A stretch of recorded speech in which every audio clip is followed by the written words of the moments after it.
Hello दोस्तों, आज हम क्षेत्रमिति के फॉर्मूले वाली वीडियो आपके सामने प्रस्तुत कर रहे हैं। आज हम कुछ इम्पॉर्टेंट फॉर्मूले जो पेपर की दृष्टि से बहुत इम्पॉर्टेंट है, उसमें पहला आता है आयत।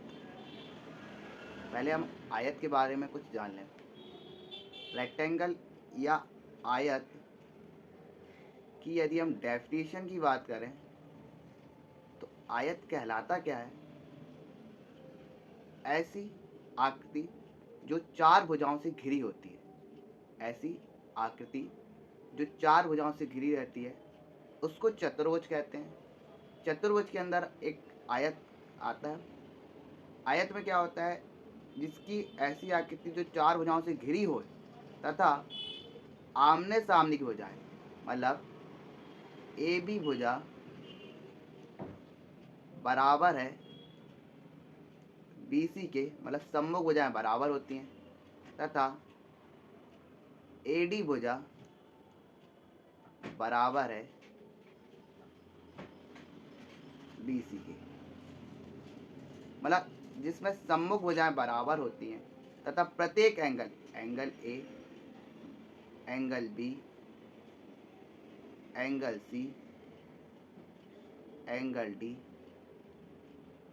90 अंश का होता है, उसको आयत कहते हैं। यदि हम आयत की डेफिनेशन याद करें, ऐसी आकृति जो चार भुजाओं से घिरी होती है, जिसमें सम्मुख भुजाएं आपस में बराबर होती हैं तथा प्रत्येक कोण 90 अंश का होता है, आयत कहलाता है। ठीक, अब अपन लोग को आयत में दो चीज इसको पढ़ना है। पहला, आयत का क्षेत्रफल क्या होता है? आयत का क्षेत्रफल, एरिया ऑफ रेक्टेंगल। यदि आयत के क्षेत्रफल की बात करें अपन लोग, वो होता है लंबाई गुणा चौड़ाई, मतलब L इंटू बी। यदि लंबाई L है, चौड़ाई B है, तो आयत का क्षेत्रफल होता है L इंटू बी। दूसरा आता है आयत का परिमाप। आयत का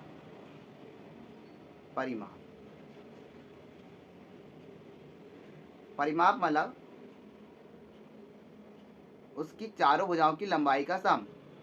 अब क्या होता है, आमने सामने की भुजाएं बराबर होती हैं, मतलब 2 टाइम लंबाई प्लस 2 टाइम चौड़ाई, तो आयत का परिमाप हो जाता है 2 गुणा लंबाई प्लस चौड़ाई। तो मतलब अपन लोग को दो फॉर्मूले याद रखना पड़ेगा। आयत का क्षेत्रफल होता है लंबाई गुणा चौड़ाई, आयत का परिमाप होता है 2 गुणा लंबाई गुणा चौड़ाई। एक चीज़ और होती है, आयत का विकर्ण। विकर्ण क्या होता है? जैसे इधर से देखे बोलो विकर्ण की याद करें तो आयत का विकर्ण क्या होगा? आयत का विकर्ण क्या है?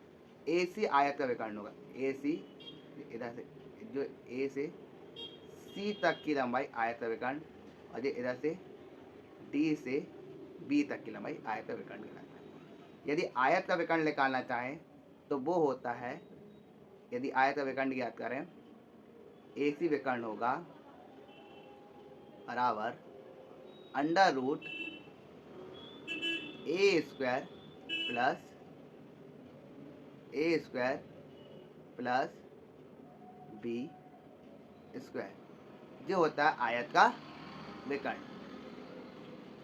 पाइथागोरस थ्योरम से इसको पहले निकाल सकते हैं। ये आयत का विकर्ण, तो मतलब तीन चीज़ है। आयत का क्षेत्रफल होता है लंबाई गुणा चौड़ाई, आयत का परिमाप होता है 2 गुणा लंबाई प्लस चौड़ाई।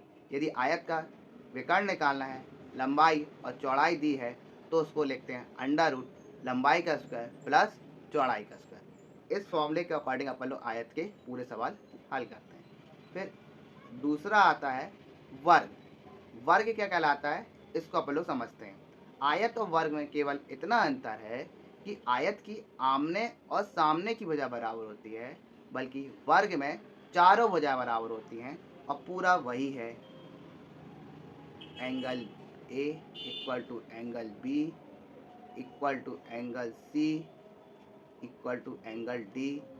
ये सभी 90 अंश के होते हैं, बट इसमें सभी भुजाएं बराबर होती है, इसलिए वर्ग का जो क्षेत्रफल होता है, वर्ग का क्षेत्रफल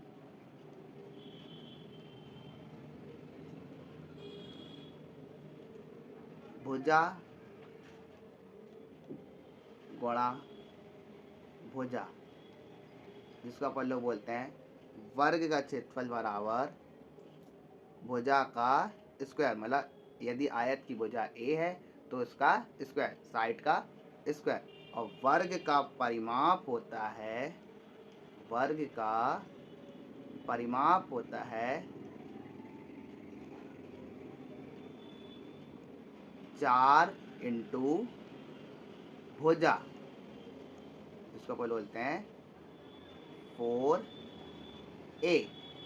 सबसे ज़्यादा लगता है वर्ग का विकर्ण क्या होता है, मतलब डायगोनल ऑफ स्क्वायर, वो होता है a अंडर रूट 2। ए क्या है, वर्ग की भुजा, इसके कंपेयर करके मतलब 3 फॉर्मूले। वर्ग का क्षेत्रफल भुजा इंटू भुजा मतलब ए स्क्वायर, वर्ग का परिमाप मतलब 4 इंटू भुजा मतलब 4a, और वर्ग का विकर्ण होता है a अंडर रूट 2। अब एक फॉर्मूले से और निकालते हैं वर्ग का क्षेत्रफल, वर्ग का क्षेत्रफल एक फॉर्मूले से और निकालते हैं, वो भी याद रखें। एक फॉर्मूले से और निकालते हैं वर्ग का क्षेत्रफल 1 बटे विकर्ण का स्क्वायर, 1 बटे विकर्ण का स्क्वायर। ये फॉर्मूला और होता है वर्ग का क्षेत्रफल का 1 बटे विकर्ण का स्क्वायर। ये फॉर्मूला और यूज़ किया जाता है वर्ग के क्षेत्रफल के लिए, ठीक है।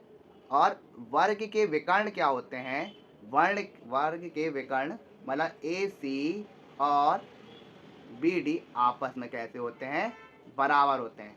वर्ग के दोनों विकर्ण आपस में क्या होते हैं, बराबर होते हैं। ये प्रॉपर्टी भी आप याद रखिए, वर्ग के दोनों विकर्ण आपस में बराबर होते हैं। अब नेक्स्ट है अपना ट्रायंगल मतलब त्रिभुज। यदि हम त्रिभुज की परिभाषा देखें, ऐसी आकृति जो 3 भुजाओं से घिरी हो, ऐसी आकृति जो 3 भुजा मतलब जिसमें कितनी साइड हो, 3 भुजा, 3 साइड हो और 3 एंगल हो, इसलिए इसको हिंदी में बोलते हैं त्रिभुज 3 भुजाओं के कारण, और इंग्लिश में बोलते हैं ट्रायंगल 3 कोण के कारण। ऐसी आकृति जो 3 भुजाओं से घिरी हो, 3 भुजाओं बस ना हो, ऐसी आकृति जिसमें 3 भुजाओं से घिरी हो, तो इसकी 3 प्रॉपर्टी होती है, 3 साइड होती हैं, 3 ठोल एंगल होते हैं इसमें, और 3 क्या होते हैं, वर्टेक्स मतलब शीर्ष होते हैं।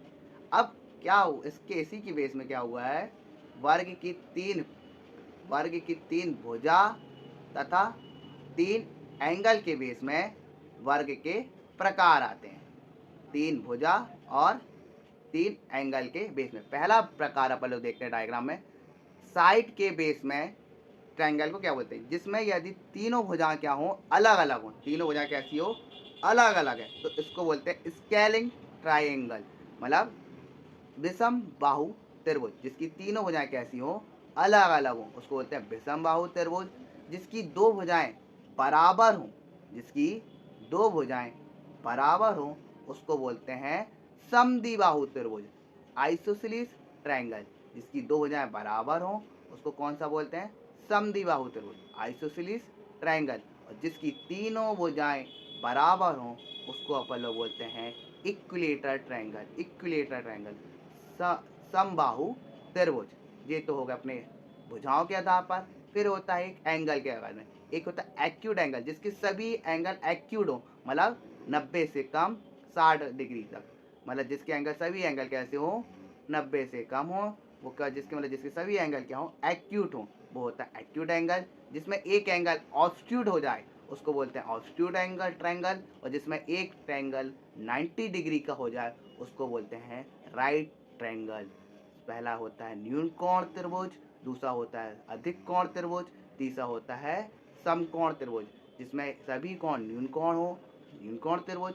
जिसके एक कोण अधिक कोण हो उसको अधिक कोण त्रिभुज। जिसका एक कोण 90 अंश का हो जाता है उसको समकोण त्रिभुज कहते हैं।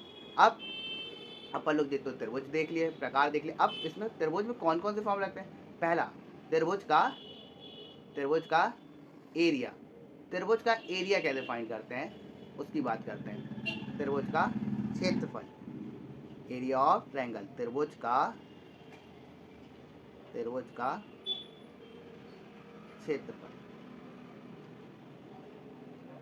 तो सबसे पहला बेसिक फॉर्मूला तो हर कोई जानता है, 1/2 आधार गुणा ऊंचाई।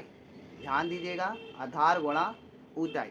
जिस वर्टेक्स से अपन लोग ऊंचाई को लेते हैं उसके सामने वाली साइड को अपन लोग भुजा लेते हैं। यदि इधर से ले रहे हैं इसको जी ऊंचाई, तो ये चीज़ क्या होगी? उसकी आधार होगी। यदि इधर से ऊंचाई लेते हैं इस साइड वाली इधर से, तो ये चीज़ क्या होगी? उसकी आधार होगी। यदि इधर से आप ऊंचाई लेते हो तो ये चीज़ उसकी क्या होगी? आधार होगी। ठीक, तो 1/2 आधार गुणा ऊंचाई ये होता है। एक होता है हेरॉन्स फॉर्मूला, जिसको बोलता है हेरॉन्स सूत्र। ये होता है under root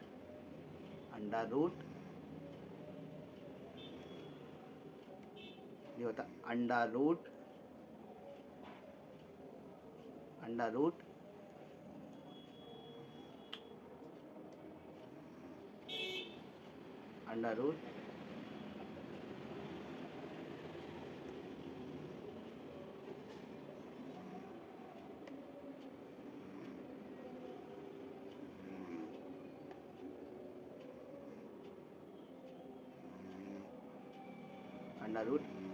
S bracket S minus A S minus B S minus C, जहाँ ए बी सी क्या है?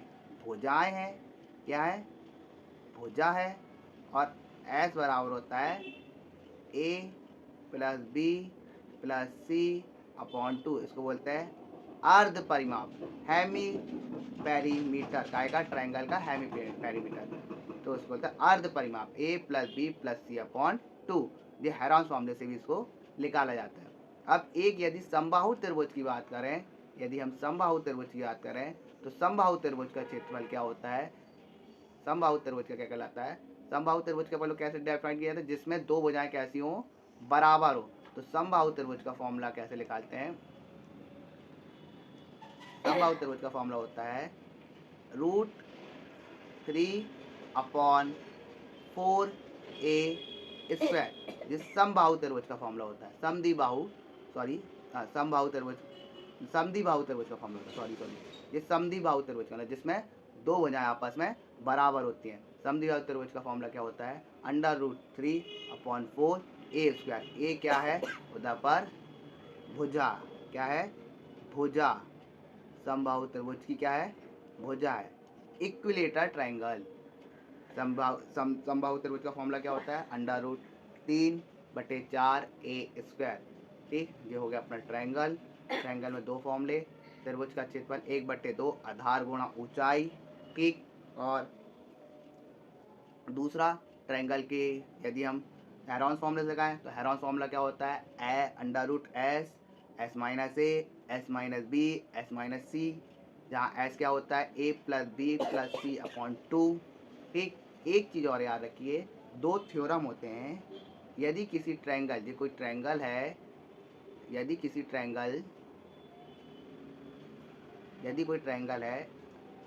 कोई ट्रायंगल है, मान लेते हैं,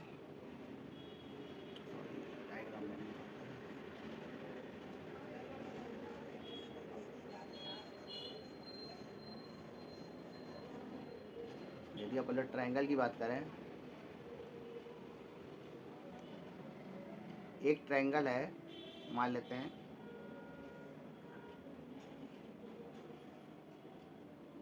ट्रायंगल की यदि दो भुजाएं आपस में कैसी हो? बराबर हो। यदि ट्रायंगल है कोई, इसमें यदि दो भुजाएं आपस में कैसी हो? बराबर हो। कैसी हो? दो भुजाएं आपस में बराबर हो। यदि ये दो भुजाएं आपस में बराबर, मतलब जे वाली भुजा किसके बराबर हो? दो। तो यदि किसी त्रिभुज में दो भुजा बराबर होती हैं तो उसके सम्मुख कोण भी आपस में बराबर होंगे। यदि ये दो कोण यदि मान लो ये ट्रायंगल ए बी सी है, ये ट्रायंगल ए बी सी है, तो यदि ये दोनों आपस में बराबर हैं तो इसके सम्मुख कोण भी बराबर होंगे, मतलब angle B equal to angle C के होगा। इसका अपोजिट भी यही होता है, यदि यदि किसी ट्रायंगल में दो कोण बराबर हैं तो उसकी सम्मुख भुजाएं भी आपस में बराबर होती है, उसकी सम्मुख भुजाएं भी आपस में बराबर होती है। ठीक, अब नेक्स्ट देखते हैं, नेक्स्ट कौन सी फिगर है। नेक्स्ट फिगर है समांतर चतुर्भुज।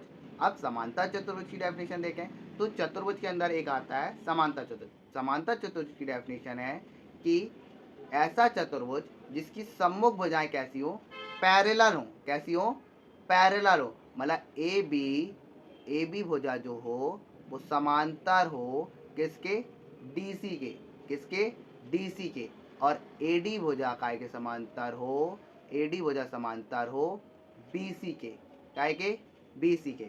अब कुछ प्रॉपर्टी और होती है समांतर चतुर्भुज में। समांतर चतुर्भुज सम्मुख भुजाएं तो समांतर तो होती है तथा सम्मुख भुजा बराबर भी होती हैं, मतलब ए बी जो भुजा है वो बराबर होगी डीसी के, और जो बीसी भुजा है वो बराबर होगी एडी के। ये प्रॉपर्टी होती है समांतर चतुर्भुज की। तथा समांतर चतुर्भुज के जो विकर्ण हैं, समांतर चतुर्भुज के जो विकर्ण हैं एक दूसरे को समद्विभाजित करते हैं। इसका मतलब है ओ ए बराबर होता है ओ सी के, और ओ बी बराबर होता है ओ डी के। ये एक और प्रॉपर्टी है, समांतर चतुर्भुज के विकर्ण एक दूसरे को समद्विभाजित करते हैं। क्या करते हैं, समद्विभाजित करते हैं।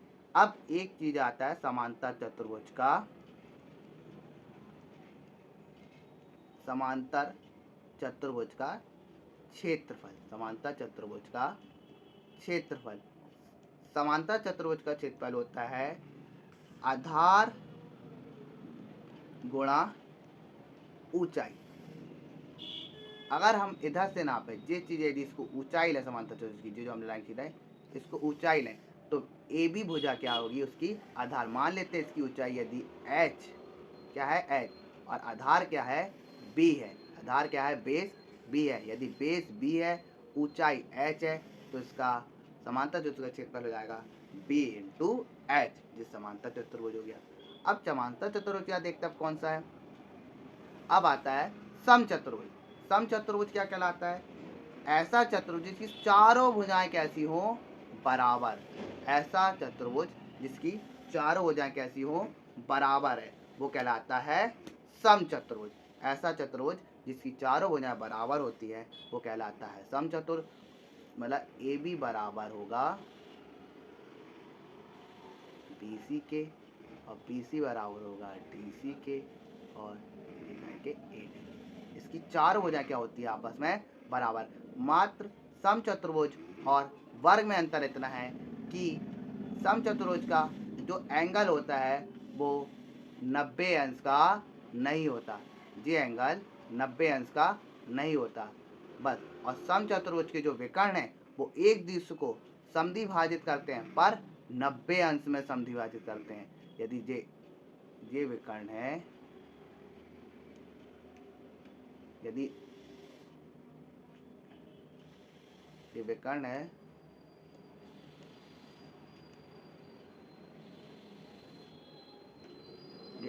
समचतुर्भुज का जो विकर्ण है बी डी और ए सी, ये एक दूसरे को 90 अंश, मतलब इधर पर जो एंगल बनेगा वो 90 अंश में समद्विभाजित करते हैं। ये एक समद्विभाजित के साथ साथ 90 अंश में समद्विभाजित करते हैं।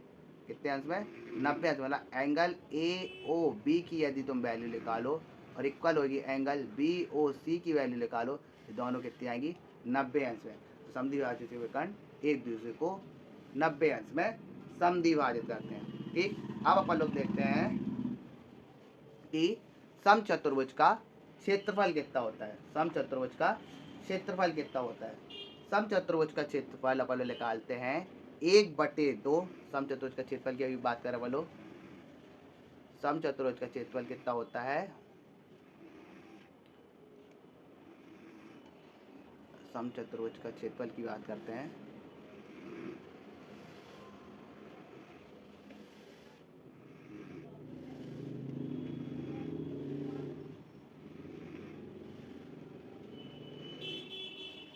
समचतुर्भुज की अगर हम क्षेत्रफल की बात करें, समचतुर्भुज का क्षेत्रफल जो होता है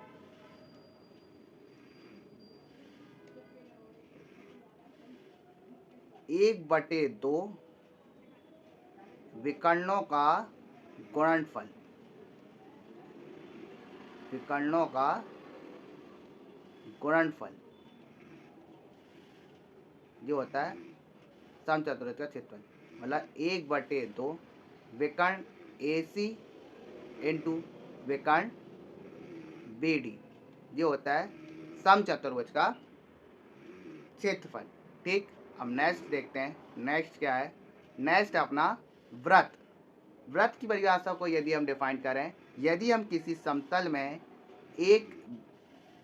यदि हम किसी समतल में एक निश्चित बिंदु से स्थित, निश्चित दूरी पर स्थित बिंदुओं का बिंदु पथ प्राप्त करें तो हमें क्या उनकी आकृति मिलेगी? वृत्त। उस निश्चित बिंदु को वृत्त का क्या कहते हैं? इसको कहते हैं वृत्त का केंद्र बोलते हैं, और इस निश्चित दूरी को क्या बोलते हैं? वृत्त की त्रिज्या। क्या बोलते हैं? वृत्त की त्रिज्या। वृत्त की त्रिज्या। और जो यदि वृत्त के दो बिंदुओं को आपस में मिला दें, वृत्त के दो बिंदुओं को आपस में मिला दें, यदि हम वृत्त के दो बिंदुओं को आपस में मिला दें तो ये दो बिंदुओं को मिलाने वाली लाइन को हम बोलते हैं वृत्त की जीवा। वृत्त की जीवा। और वृत्त की सबसे बड़ी जीवा जो वृत्त के केंद्र से होके जाए, वृत्त की सबसे बड़ी जीवा जो वृत्त के केंद्र से होके जाए, उसको हम बोलते हैं वृत्त का व्यास, डायमीटर। क्या बोलते हैं? डायमीटर। डायमीटर। जो वृत्त का व्यास होता है वो व्यास बराबर होता है 2 गुणा त्रिज्या। क्या होता है? वृत्त का व्यास बराबर 2 गुणा त्रिज्या। वृत्त का व्यास बराबर 2 गुणा त्रिज्या। यदि हम वृत्त का व्यास बराबर 2 गुणा त्रिज्या, अब वृत्त का क्षेत्रफल की याद करें। वृत्त के क्षेत्रफल की याद करें। वृत्त का क्षेत्रफल क्या होता है? Pi r square. Pi r square. और वृत्त की परिधि की बात करें, वृत्त की परिधि की बात करें, वृत्त की परिधि कितनी होती है? 2 पाई आर। 2 pi are. अब एक चीज और देखो, एक होता है वृत्त का त्रिज्यीय खंड। वृत्त का त्रिज्यीय खंड। यदि ये कोई वृत्त है, ये क्या है? इसका सेंटर है, तो ये इस त्रिज्यीय खंड का क्षेत्रफल लेता है। तो वृत्त का त्रिज्यीय खंड होता है pi r square into theta upon 360। और ये थीटा क्या है? वृत्त के जो चाप द्वारा केंद्र पर बनाया गया केंद्रीय कोण। चाप द्वारा केंद्र बनाया गया केंद्रीय कोण, ये क्या है तुम्हारा? थीटा। ये क्या है? थीटा। तो वृत्त का त्रिज्यीय खंड का क्षेत्रफल होता है pi r square into theta upon 360। यदि ये चाप की लंबाई पूछ ले, ये चाप AB की लंबाई पूछ ले, तो वृत्त के चाप की लंबाई होती है 2 pi r. 2 pi r into theta upon 360। Theta upon 360। 2 pi r into theta upon 60। फिर वही ये चाप मतलब AB की। ठीक है, ये होता है अपना इस वृत्त में। अब आता है इसके बाद बेलन, सिलेंडर। अब सिलेंडर में क्या होता है? 3 चीज होती है सिलेंडर में। सबसे पहले बात होती है, अब ये क्या 3D वाले डायग्राम है।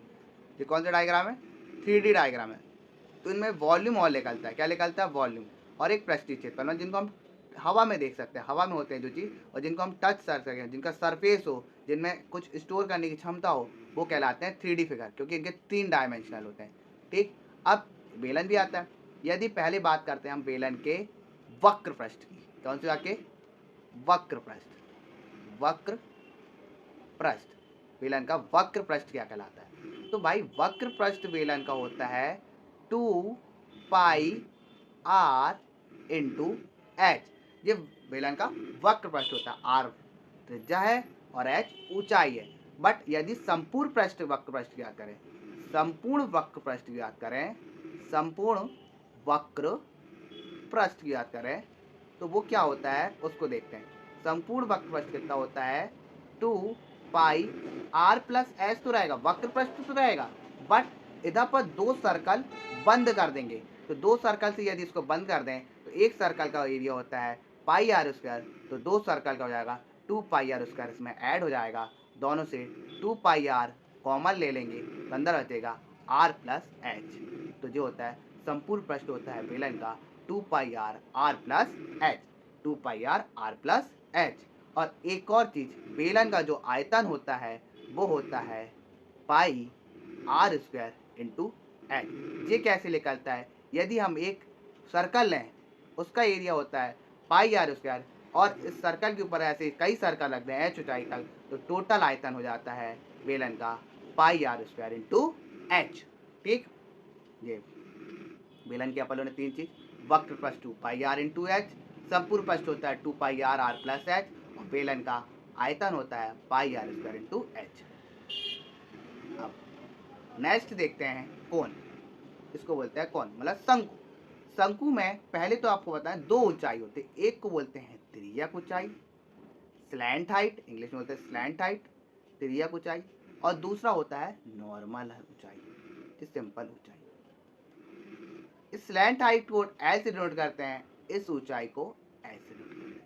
यदि अगर हम शंकु का वक्र पृष्ठ की बात करते हैं, शंकु के वक्र पृष्ठ की हम बात करें तो शंकु की तिर्यक ऊंचाई काम आती है, और यदि हम आयतन की बात करें तो उस समय शंकु की नॉर्मल ऊंचाई काम आती है, ये आपको याद रखना है। तो शंकु का वक्र पृष्ठ होता है पाई आर एल, क्या होता है पाई आर एल, और शंकु का संपूर्ण वक्र पृष्ठ की बात करें, पूरे वक्र पृष्ठ की बात करें तो उसमें क्या होता है पाई आर एल तो रहेगा ही, प्लस नीचे उसमें एक सर्कल जुड़ जाएगा जिसका एरिया होता है पाई आर स्क्वायर। दोनों से यदि हम पाई आर कॉमन ले लें तो अंदर बचेगा एल प्लस आर, जिस शंकु का संपूर्ण वक्र पृष्ठ हो जाता है। और एक चीज बचती है शंकु का आयतन। यदि हम एक सिलेंडर से शंकु को काटें, यदि हम एक सिलेंडर से शंकु को काटें तो एक सिलेंडर से 3 शंकु काटे जा सकते हैं, एक सिलेंडर से मैक्सिमम 3 शंकु काटे जाते हैं। तो सिलेंडर का आयतन होता है pi r square into H, और शंकु का हो जाएगा फिर 1/3 पाई आर स्क्वायर इंटू एच। तो शंकु का जो आयतन होता है 1/3 पाई आर स्क्वायर इंटू एच। और एक चीज़ और बचती है, वो पहले और देखें तो वो क्या बचती है उसको और देख लें। तो एक होता है कि भैया पाई आर एल जिस शंकु का क्या होता है वक्र पृष्ठ होता है। यदि हम एल आर और एच में संबंध बताए तो एल बराबर जो होता है under root R square plus H square, L बराबर होता है under root R square into H square. ये होता है शंकु की तिर्यक ऊंचाई, ये होती है शंकु की तिर्यक ऊंचाई। अब एक और लास्ट बनता है गोला। सर्कल और स्पेयर में, वृत्त और गोले में केवल एक ही डिफरेंस है, जो सर्कल है समतल में रहता है वो 2D फिगर है, और यदि हम गोले की बात करें तो ये 3D फिगर है। मतलब सर्कल का केवल आयतन नहीं निकलता, गोले का आयतन और वक्र पृष्ठ दोनों निकलते हैं। यदि इसकी त्रिज्या r है तो गोले का जो वक्र पृष्ठ होता है 4 पाई आर स्क्वायर होता है, गोले का वक्र पृष्ठ होता है 4 पाई आर स्क्वायर, और गोले का आयतन होता है 4/3 pi r cube. Volume of sphere होता है 4/3 पाई आर क्यूब। अब एक हेमिस्फीयर बनता है, आधा गोला बनता है। यदि आधे गोले की हम बात करें तो आधे गोले में क्या क्या होता है वो चीज़ और देख लें तो अपना ये पूरा हो जाएगा। आधे गोले की यदि हम बात करें तो अर्ध गोले का वक्र पृष्ठ होता है 2 पाई आर स्क्वायर, सीधे इसका जस्ट आधा। बट अर्ध गोले में संपूर्ण वक्र पृष्ठ जो निकलता है वो होता है 3 pi r square, 3 pi r square. जो संपूर्ण पृष्ठ ये